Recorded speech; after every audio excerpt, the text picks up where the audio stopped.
yeah, baby, yeah, yeah, baby, yeah. Hello, प्रणाम, सत श्री अकाल, अस्सलाम वालेकुम, beautiful human kind of the planet earth. मैं हूँ शेख खुशरोज एंड गाइस, आज मैं बात करने जा रहा हूँ about difference between believe and faith. Guys, इन दोनों वर्ड का जो सिंपल मीनिंग है वो एक ही है, लेकिन इन दोनों वर्ड को हम गहराई से समझेंगे तो इसमें डिफरेंस को पाएंगे, और वो डिफरेंस बहुत ही मेजर है। और हम सब की पूरी ज़िंदगी इसी दोनों वर्ड के फ़र्क को समझने में बीत जाती है। मतलब कि हर कोई किसी न किसी चीज़ पे बिलीव करता है, और इस हर कोई में मैं भी खुद को इंक्लूड करता हूँ और आपको भी, क्योंकि हम सब एक ही जगह से आए हैं, हम सब का बर्थ प्लेस एक ही है, और इसमें लॉजिक है। हम सब अपने अपने माँ के वूम से आए, मतलब गर्भ से आए, माँ के पेट के अंदर ही हमारा निर्माण हो गया, हमारे पूरे बॉडी का। तो हम जब इस दुनिया में आए, हम कंप्लीट पैदा हुए। इन एसेंस हम सब का बर्थ प्लेस डार्कनेस था, माँ के गर्भ में हम लोगों के लिए डार्कनेस ही था। तो वहाँ से हमारी कॉन्शियसनेस इवॉल्व होती गई, हमारी अवेयरनेस एक्सपेंड होती गई, हम सब बहुत कुछ सीखे, इल्म हासिल किए, शिक्षा ग्रहण किए, और बिगिनिंग से ही हम सब के अंदर किसी न किसी चीज़ को लेके बिलीव रहा ही है। जैसे खुद पे बिलीव करना कि मैं लाइफ में सफल होऊंगा, एग्ज़ाम में अच्छा नंबर लाऊंगा, और जो मेन थिंग है वो कि हम सब किसी एक्सटर्नल पावर पे जो हम सबसे बियॉन्ड हो बिलीव किए ही होंगे। मैं भी करता था, यस, मैं खुद के मैनिफेस्टेशन को देखता था, इस खूबसूरत सी दुनिया को देखता था, तो मुझे हमेशा से लगता था कि ये ऐसे ही कोइंसिडेंट नहीं है, मतलब ये खुद ब खुद मैनिफेस्ट नहीं हो गई है। जो हमेशा से बिलीव था खुद पे, और सबसे बड़ी बात कि खुद के ज़िंदगी के मीनिंग के लेके, यस, क्योंकि दुनिया में देखता था कि बहुत डिफरेंट प्रकार के लोग हैं, पुअर, रिच। सो बिलीफ था, इसे हम और आप बोल सकते हैं ब्लाइंड बिलीफ बोल सकते हैं। यस, मुझे पता नहीं था कि कोई गॉड एग्जिस्ट करता है, कोई खुदा है, कोई ईश्वर है, जो कि एक ही है।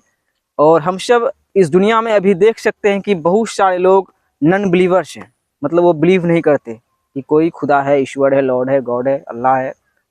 उन लोगों को लगता है कि नहीं है, बस यूनिवर्स है, खुला नंगा यूनिवर्स है,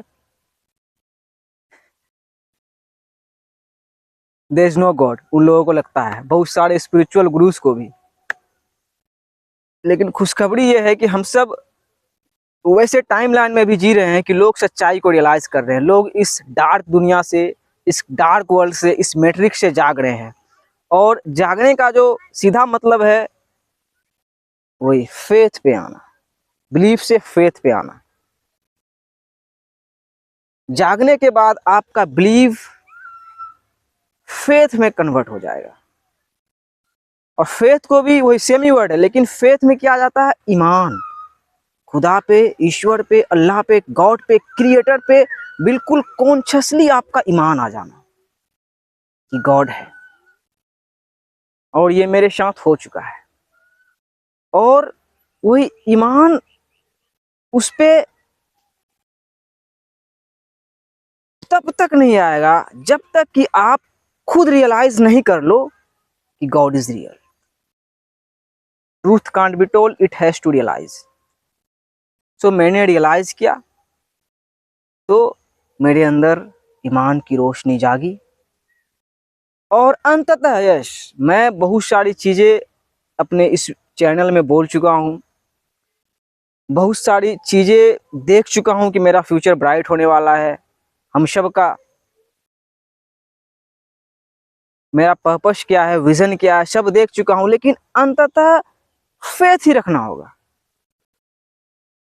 यही है गॉड का क्लियर कॉन्सेप्ट कि हम और आप फ्यूचर देख सकते हैं। कैसे देख सकते हैं?